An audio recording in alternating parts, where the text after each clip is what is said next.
Folks, I want to welcome back to the program. We've got State Representative Dwight Tosh on the line from District 52, if memory serves correct. Dwight, how are you this morning, sir? I'm doing great, Paul. Good to be with you. Yes, sir. It's always great to have you on. So me and your colleagues, we've been doing these segments called Impressions of the Session. And I'm just going to let you kind of take it away, and then we can get into specifics later. So State Representative Dwight Tosh, what was your impression of the session 2019?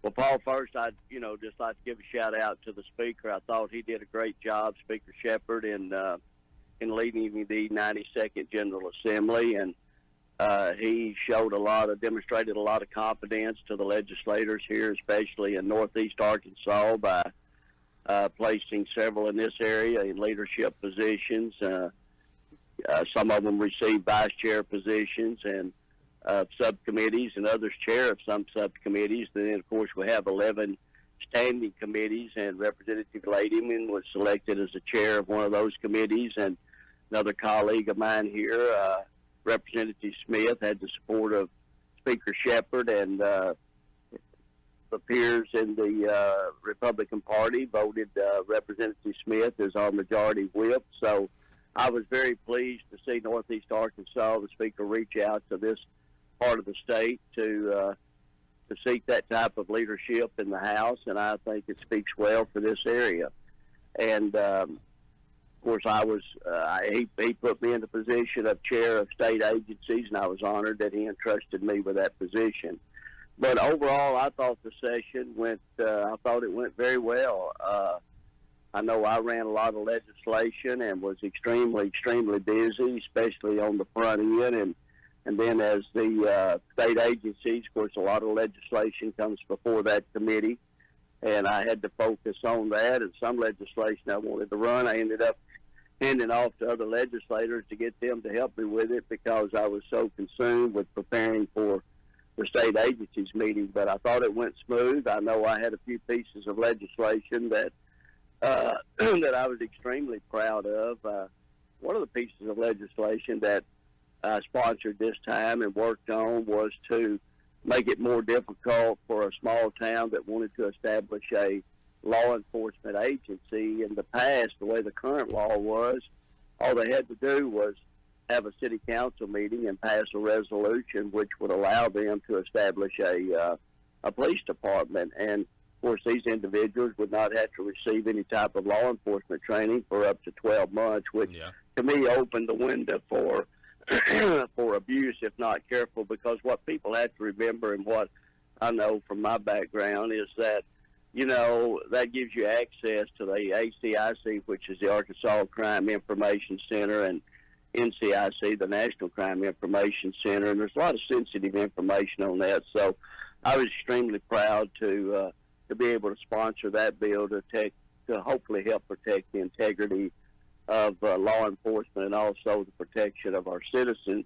Another bill that I was extremely pleased with that I was able to sponsor was extending the time, that the Department of Corrections and Community of Corrections could assist someone being paroled from prison with their driver's license. I got to research it and realized under the old law that once the person was paroled, that any help from the Department of Corrections had to cease at that point because of the wording of the old law. So we were able to change that, and that was well received by everyone.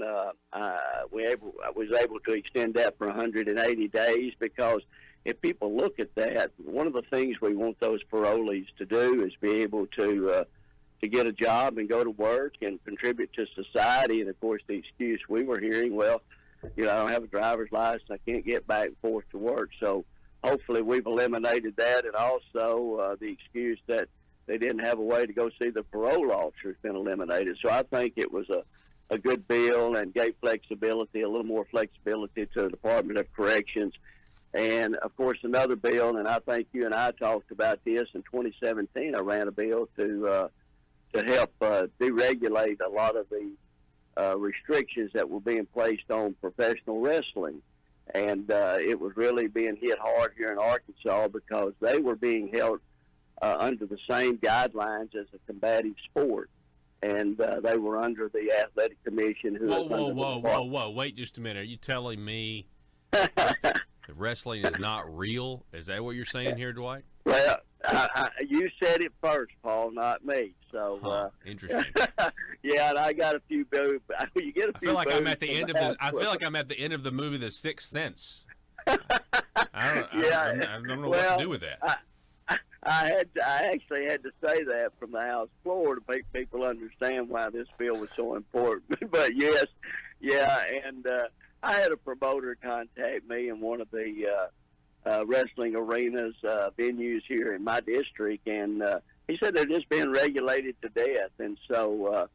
And of course, they were under the same guidelines as you just alluded to as a combative sport. And so we were able, in the athletic commission, they worked with me along with the Department of Health, and we were able to remove them out from under the athletic commission because they were having to give up 5% of their gate. They had to pay a permit fee.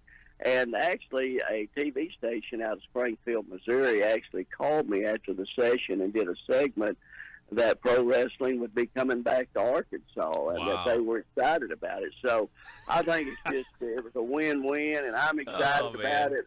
What I think is funny, Dwight, we're talking with State Representative Dwight Tosh. What I think is funny, how did it get regulated in the first place? Because people thought it was real. That's how it got regulated in the first place. Okay. Yeah, and you're exactly right. They did too good a job. They were too convincing. Let me tell you, I got invited from the promoter over in Tuckerman. He's a great guy, Ricky Rowland, and he's an awesome guy. And he's the one that brought this to my attention, how they were suffering and tried to just provide entertainment for those local areas and survive. But they just couldn't do it under all the guidelines and restrictions that had been imposed on them. So. Yeah. I think we've opened it back up. People are excited about it, and the word I'm getting is, like we just said, that we're going to see more and more of it coming back to Arkansas. So I think that's great. And, of course, you know, Paul, in every session, every legislator, he normally has one piece of legislation that they are extremely proud of. Maybe they're proud of all of them, but, in my case, is one that I guess I'm the proudest of, and that's a bill, and you and I briefly talked about this, I think, at one point. I was contacted by a nonprofit group of a veterans organization, and they told me what they wanted to do. They wanted to find some type of facility here in Arkansas where we could assist and help our veterans, and so I got with the Community of Corrections and the Department of Corrections, and I remembered that in 2015, I believe it was, or in 2016, we closed the Southeast Arkansas Community of Corrections building down that housed the female inmates located there in Pine Bluff, and we moved them to Crittenden County. And so we had that building that was vacant. I got to looking into that. I found out that just to keep that building up and running was costing the state of Arkansas approximately $200,000 a year just for maintenance for a building that was not being used but that was owned by the state. So a bill, I guess, that consumed a lot of my time, but definitely was worth it, was to be able to work with the Attorney General's office and the governor's office, his attorneys there, as we worked out the logistics and working with this nonprofit veterans group. And we were able to put an emergency clause on that bill, and it passed the House without one no vote. The same on the Senate end. I mean, it was a win-win-win for the state of Arkansas, especially for our veterans. And what this facility will do will, Paul, it will provide it will first provide a place for people. We have 1,200 inmates currently that are being housed in the Department of Corrections that are veterans. And of course, anytime anyone is paroled or they get ready to be paroled, they have to enter a reentry program and go through that to be able to hopefully help them adjust back to society. The veterans now will go to this facility in Pine Bluff as they are paroled to help them to reenter society. But also, any of our veterans returning from overseas. It's some of them that's been in the war zones over there, and others, as they come back, they'll be able to go to this facility and help them adjust as they also adapt to returning to civil life, being a civilian again and adjusting to reentering society. But also any veteran with a dependency that has developed a dependency on some type of drugs or whatever, they will be able to go there to seek help. And just as and so important to me and so many others is the fact that it will also be a place that will provide a shelter for our veterans and hopefully get some of them from out of these cardboard boxes and out from underneath these overpasses. And so, I read a news link, I guess it was just within the last couple of days, and I've not had the opportunity to speak with anyone in the state of Oklahoma, but I saw where that they have set up a similar facility in their state, and I don't know if they following suit of what we did here in Arkansas, or I've not spoken with them, but had an opportunity to see. But I was pleased to see that, so I hope maybe that what we did here in Arkansas will kind of lead the way for others to absolutely, and like I said, we owe that to our veterans, and you and I have heard you speak on this quite a bit. Anytime we can help them, but it was a win-win-win for the state. It was a bill that I was excited about. It did take a lot of effort to get through all the hoops and everything, but we made it, and they are now. And one good thing about it, and this was brought up in the presentation of the bill, and the question was asked, what happens? What happens if this nonprofit organization decides to leave that facility? So we had it fixed where if for any reason they decide to move on, then that piece of property will revert back to the state. So as I said, it was a win-win for everyone. We're talking with State Representative Dwight Tosh. Dwight, I want to ask you a question about taxes. You voted against SB 336, which was a tax increase of $95 million. You voted against that to fund our roads, which I think is I think that's a good thing. Others not so much. I guess if the roads argument. I want to ask you about that. Why did you vote against that, and why did you also vote against the internet sales tax? Because I know that was, some people were trying to say we can't pass the internet sales tax on its own, but we put the corporate tax provision in there, corporate tax cut, to make it a little bit more palatable. So what was your rationale with those two pieces of legislation? Okay, on the first one, on the during the 2017 session, there was a bill that was introduced to increase the fuel tax, and I voted against it. And I guess it was last fall, sometime, you and I was on your show, and I remember at the very end of the show, you posed the question, if there is a bill that is run in the 2019 session that will, a bill to increase the fuel tax, would you vote for it? And I believe my response was absolutely not. And that was a promise that I had made to my constituents, that I would not vote for a fuel increase.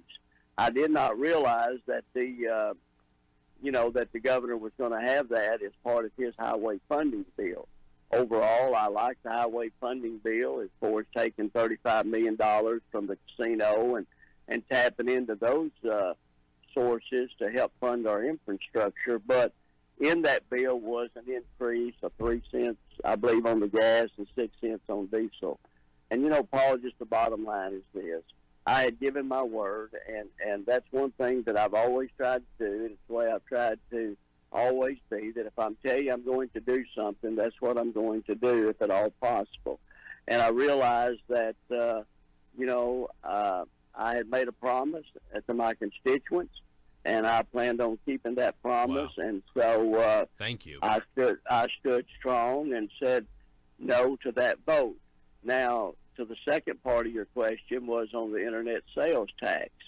I realized that in 2017 we were up against a Supreme Court ruling that said that, basically we were waiting on it to pave the way to see if illegally we could do that. once that cleared the way, then obviously there was a bill run in the 2019 session that would impose the internet sales tax. And I heard it from both sides. I know the brick and mortar people, it was extremely important to them that we passed this to help them to be able to compete. The law was already in place. It was just not being collected. And in all honesty, I looked at that and was hearing a lot from my constituents, the help they needed in these rural towns. And so I was somewhat prepared to really take a close look at that and maybe even vote for it. And then as I really looked into that particular bill, as I was, like I said, actually considering voting for that, I realized that there had been added to that bill was a tax increase on car washes, the amount of water that they could use. And I just thought, that should not have been in there, in my opinion. And to vote for that then would place a tax increase on the water usage of a car wash. Yeah. And so I voted no. Yeah. Well, I think in terms of, votes for more money for the people, voting no on those two things is certainly trying to stop this, this increase of money from the people to the government. And we've got to go, State Representative Dwight Tosh, but I do want to ask you, I'm looking at these DFNA numbers. Do you think when it's all said and done, I love the fact that you voted for a tax cut for income taxes. That was great. But it seems that, there are all these other agendas to get more money from the people. So when it's all said and done, do you think in the next couple fiscal years, the people of Arkansas are going to be paying more money to the government, not less? Oh, wow, that's a great question. And I think a lot of it, Paul, depends. I think it depends on each individual. How much do you drive an automobile? How much will you pay more in fuel tax versus the tax break that you got that we voted on? And I voted for that tax break.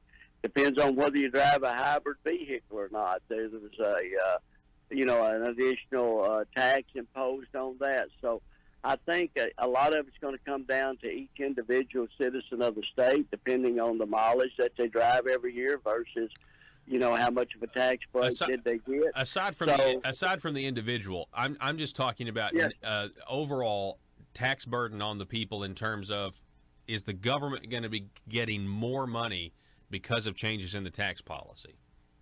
I think probably overall I'd have to say probably obviously your answer would like to be less, but I think there's a strong possibility it could be a little more. Yeah. Well, we're out of time. State Representative Dwight Tosh, I appreciate your work with veterans. I appreciate everything that you did, sir, with criminal justice. And thank you so much for giving us your impression of the session. We really appreciate it. Thank you, Paul. It's always great to be with you. Yes, sir. Appreciate you. Folks, got to take a break. Back in a moment.